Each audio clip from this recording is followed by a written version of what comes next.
Hi, friends. Andy Paul here, host of the Sales Enablement Podcast. Next up, we have for you the co author of the best selling book, Go for No, and the co founder of Courage Crafters Inc., Andrea Waltz. Andrea teaches sellers in virtually every business and industry how to think and feel differently about failure, rejection, and the word no. Today, Go for No has become a well known methodology in the world of selling. And here today, Andrea will help you change how you deal with this obstacle, including what it means to go for no, finding value from a no, and how to stay off the yes no emotional roller coaster. Now, let's get into it. Hey, everybody. So I am super excited to be talking about rejection reality, handling no's in sales. And most of the time, hearing the word no, of course, is deflating, depressing, frustrating.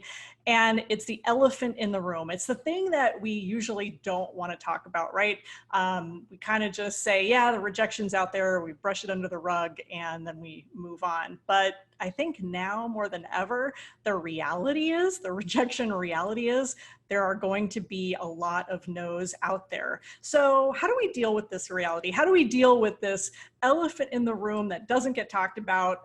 Well, today we're going to talk about it. We're going to dig deep into it. And I'm going to talk about 5 keys of how to handle these no's in a proactive, positive way, in a way that really turns this obstacle into an asset for you. First question, though, is it possible to become someone, and this is a really important question, actually, is it possible to become someone who doesn't fear rejection, who has no problem handling no in sales? And I believe the answer to that is absolutely yes. I believe that you can change your mindset, and I believe that handling no's in sales is a skill. And that's what we're going to talk about today. Also, I'm going to be around to answer questions. So as I talk about these 5 keys, if something comes up for you and you have a question, by all means, be sure to type it in right away as soon as you think about it. And I will try to address it at the end. Okay, so here we go. Key number 1 is to redefine failure and success. Key number 1 is to redefine failure and success. What does that mean? Well, there are 2 models for failure and success that we have discovered over the last 20 years. And the first one is kind of the traditional old model of really selling and actually just life. It's just living. And it has to do with the fact that you are in the middle, and failure, rejection, hearing the word no is on one side of you. This is kind of what we've all been taught. And success and hearing yes is on the other side. And we've all been taught that these are kind of choices where the model is that you have to choose one over the other. So you have to either choose failing, you have to choose rejection, you have to choose no, or you choose success and yeses. And of course, we've been taught that nobody wants to fail, nobody wants to hear the word no. No is bad, and to avoid that at all costs and to seek success, to seek yeses. That's the old model. The new model, and unfortunately, kind of the reality of today, which is this new model, is where you are actually on one side. Failure, rejection, hearing these no's is in the middle, and success and hearing yes and reaching your destination is on the other side. So in other words, it's not where you have to choose between the 2 of these. You actually have to move through the failure, rejection, hearing the word no in order to get those yeses. So that is a rejection reality of today. And that is why it is the first key. It's redefining what success and failure really is.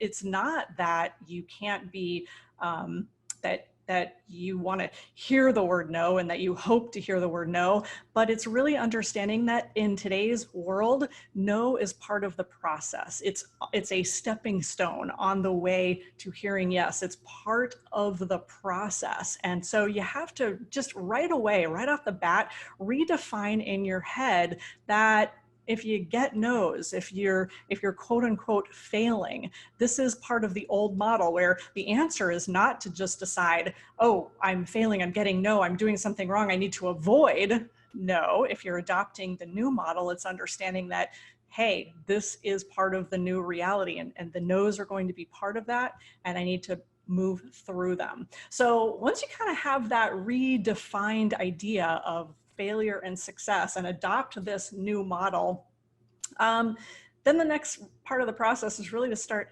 living and kind of having a go for no mindset. What does a go for no mindset even mean?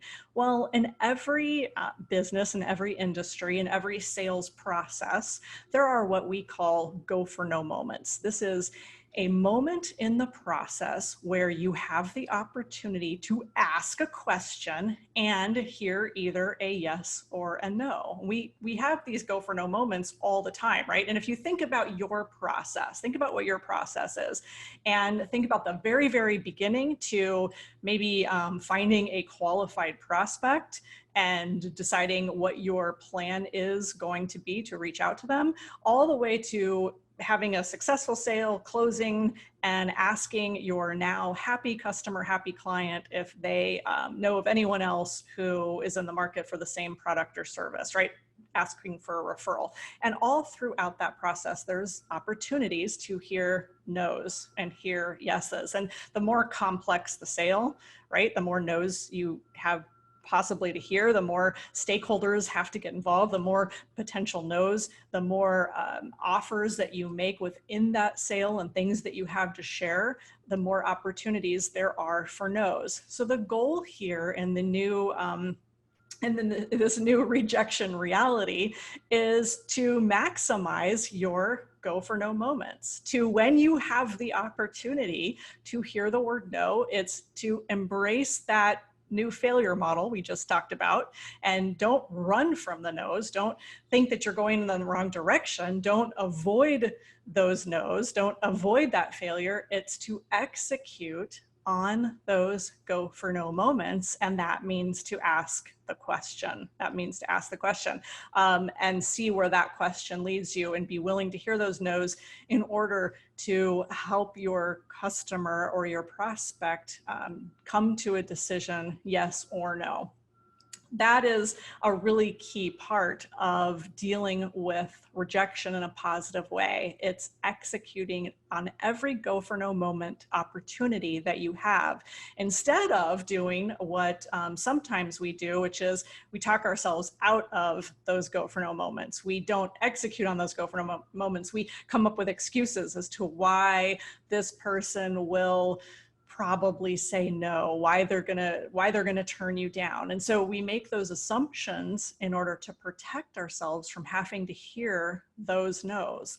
Well, here is the deal. In today's new normal, new reality, we have to execute on every possible go for no moment that there is, because we want to maximize opportunity, right? And we never know what we're going to discover if we don't ask, if we don't challenge our prospects, our clients' assumptions, but also challenge your own. So you can't go into the sale, into the marketplace, and start having conversations and start making all those assumptions of they don't have the money to spend, right? They don't have the resources. They're not going to do this project with us. We're too small a company. We're too big a company, right? All of these things, those are all of the assumptions to protect and not get those no's. If it's a go for no moment, you have to execute on those more than ever. So make sure that you kind of push your assumptions to the side. And that really leads us, it's kind of the foundation here. The idea of the failure and success models is very key.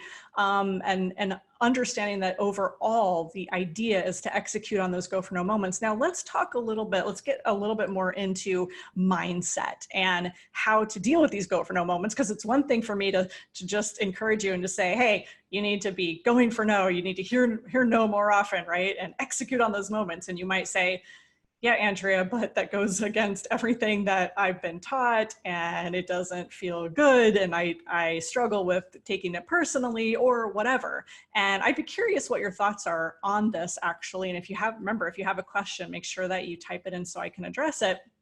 or anything else that you would want to share on this. I'm curious what your experience or what your thoughts and feelings are on this topic as we go through it. So this brings me to key number two. Key number two is to change your internal response to rejection. Key number two, change your internal response to rejection. So we have this event, right? We get told no, and we have this response. Whatever your response is, positive, negative, neutral. For many people, it's negative, right? It's frustrating or depressing, or we feel like somehow inadequate, like there is all of a sudden we are deficient, and it causes a lot of insecurity and uncertainty, and we're not sure, right, of who we are. So the event of hearing a no and that response leads to the outcome. And the outcome oftentimes is where it's very emotional. Like you find yourself on this yes, no emotional roller coaster where yes is great and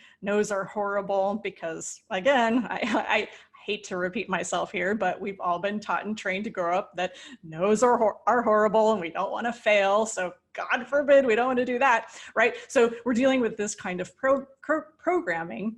But of course, rejection, not wanting to be rejected, is also biologically wired into us. It's in our DNA. We're literally fighting against our DNA. So rejection always, to some degree, is going to sting. There's no amount of mindset training that can be done that can like magically just have you to where it doesn't bother you. Like no's just don't bother you. In fact, in rooms of 500 people or 1,000 people, when we used to all get together in conferences, you guys remember what that used to be like, right? Somebody would inevitably, out of 1,000 people, one person would come up to me and they would say, I have literally no problem hearing the word no, but I'm really glad you were here to talk about this message because everyone else really needs to hear this. So it is literally, I have found 1 in 1,000 that doesn't have, a pretty serious reaction. And that has to do with how we're internalizing it. So the question is, when you hear the word no, what does that no mean to you? How do you respond internally? Like, what's the thing that you first say to yourself when you get that rejection? What's the thing? Do you say like, fabulous, fantastic, okay, I'm in activity, right? I'm in action, I'm going to keep going? Or do you immediately say something to yourself like, oh no, this is horrible, or I don't have what it takes, or who am I kidding, or I knew they were going to say no, and it's just going to get worse from here. I mean, all of those negative affirming statements are the antithesis of what you want to be doing in this moment, of how you want to respond, especially in this new rejection reality, right? You can't respond like that. I mean, the depression alone from responding like that is not going to keep you on track, right? It's really going to be negative for that. It's going to put you on that yes, no emotional roller coaster. So your response, your knee-jerk response, should be to be positive and to internally be positive. And if you can't, maybe you can't say something positive, but just at least zip it on the negative. Like, at least just don't go down the negative path. If you can't be like, okay, great, fantastic, because it's just too painful for you, I get it, but at least don't be negative. At least just remain neutral. And then the second key here, and these two things kind of go together, is when you hear the word no, what do you do externally in your actions? So what do you think immediately? How do you respond internally? And then what do you do externally in your actions? Like, is this where the whole day you end up just, you're no longer prospecting, you don't want to pick up the phone, you don't want to send any messages, like you're just done? And that external response also is one where it doesn't decrease call reluctance. It doesn't help you somehow reprogram the way you think about rejection in your head. It simply reinforces the fact that rejection is bad, that you should fear it, that you should avoid it.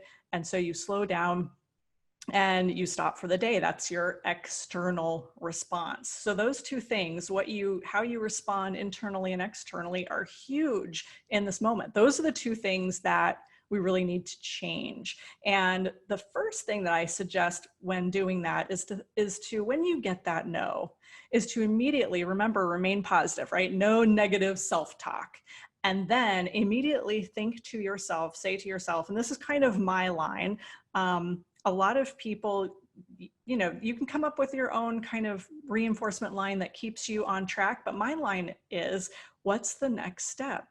See that no as a gift. Think about it as if somebody just literally gave you something and now you get to do something with it. And so when you think about it as a gift, you think, okay, well, what am I going to do? What action am I going to take? Where do I put this, right? And in that moment, it causes you to think about it in a positive way, and also to think about, what's my next step? What are you going to say? What are you going to say to this person to keep this dialogue open? And it can be anything as simple as, great. Well, what about this? Or, okay, no problem, but I'm curious why you said no today when it seemed like this was something that you guys were really interested in, or you were really interested in. Keep that dialogue open.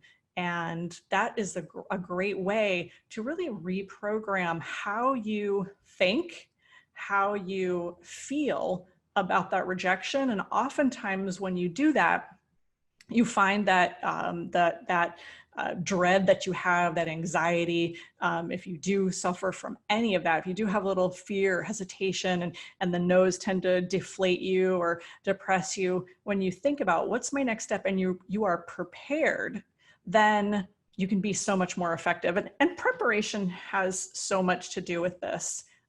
You want to feel like you're going into conversations prepared. So just having that little line as a comeback to where you can say, well, yeah, all right, I totally understand. Let me ask you this. Would it make sense if, and then take the next step? Would it make sense if it's a no now? I totally get it. I totally understand. In fact, I'm not surprised that you're saying no. I would probably say no to this offer if I was in your shoes, but we wanted to make sure that we asked in case you were ready. So would it make sense for us to talk again in 4 months or next quarter, say, something like that? Always think about what's the next step. So those two keys were kind of combined. It was to change your internal response and to change your external response. Those were combined. So let's talk about key number 4, which is to value no. And I have to read you one of my favorite quotes about valuing no. This was something we discovered while making a documentary movie about a decade ago on this Go for No philosophy. And we decided that this really summed up everything that we learned while filming this movie. And we said, when average people hear the word no, they think the process is over. When top performers hear no, they think things are just getting started. So how do you value a no, right? Well, first of all, it's by not seeing it as the end, not seeing it as the end of the process. So when you respond positively internally in your head, or at least neutral, right? No negative self-talk. When you respond outwardly, externally, you don't stop for the day, you keep going, and you respond positively to your prospect or to your customer when you get that no. Now it's really value that no and see it as a gift, and then focus on what you learned so that you can turn that into something profitable next time. No's tend to have so much information, but too often we get that no and we feel like we've done something wrong, that we failed, and that it's something to be embarrassed or ashamed about, and we don't look at it. We just go, okay, no problem, great, fine, and we move on, right? But really, when you value it and you say, what can I learn from this? I'm getting a lot of no's from people that I thought were my ideal prospect, but I'm getting a lot of no's. Or maybe you're able to set up a lot of meetings virtually, of course, but you're having conversations, but nobody's taking the next step. You're not able to close anybody. So those no's give you that information to test and make changes. When we're not thinking about about the value of those no's, we tend to just, and doing some autopsy on those no's and seeing where our gaps are, then they really don't become learning experiences. And all of that potential pain and anguish that you went through to get to that no and to finally get it is worthless, right? Because you're not finding the value in it. So finding the value is the fourth key in this entire process of kind of reframing the way you handle rejection and this new rejection reality. And then key number 5 is something that we call detachment, which you've probably heard that term before. And it's all about detaching from the outcome. And when it comes to no's, and when it comes to really executing on these go for no moments, right? In that moment where you have the opportunity to ask and you have the opportunity to hear yes or no, that is extremely behavior based, right? It's just about you asking in that moment. And the reality is that is all that we have to control. And these days, I think that, I mean, let's face it, there is so much uncertainty and there's so much that we can't control and things spin out of our control. But this is the one thing that we can control. We can control our behavior. So when you go out of your way to identify all these go for no moments in your business and you execute on those moments, then the final step in this process, and you work on your responses, the final step in the process is just to detach from the outcome. And that means emotionally detach from the outcome. It's not about you getting validation for your product or service or yourself. It's just merely saying, I'm going to ask as much as I can, which is really to help serve as many people as I can. I'm going to do these go for no behaviors, and then I'm going to step away. And whatever this person decides to do, that's up to them. That part I can't control so much, but you can control the number of calls you make and the number of presentations that you can make, and the number of times that you ask and stay in touch with people and follow up with, right? If that person says no and you get permission to follow up with them, huge way to execute on a go for no moment. So detaching from the outcome is really about kind of getting off that yes, no emotional roller coaster. There is this roller coaster, right? And if we put ourselves on it, and yes is so great, and we all want yeses, especially in this economy, right? There aren't going to be a whole lot of easy yeses. We're going to have to face a lot of no's. So I know yeses pay the bills, don't get me wrong, but like we like to say, yes is the destination, no is how you get there.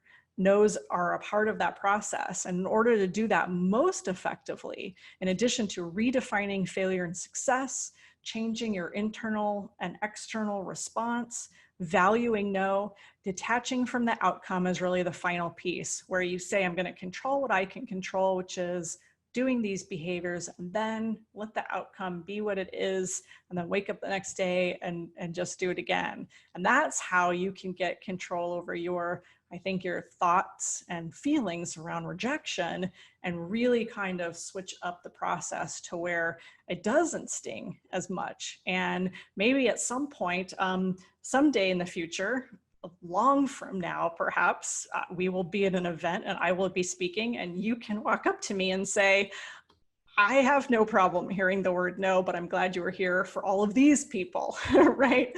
That would be the ultimate thing.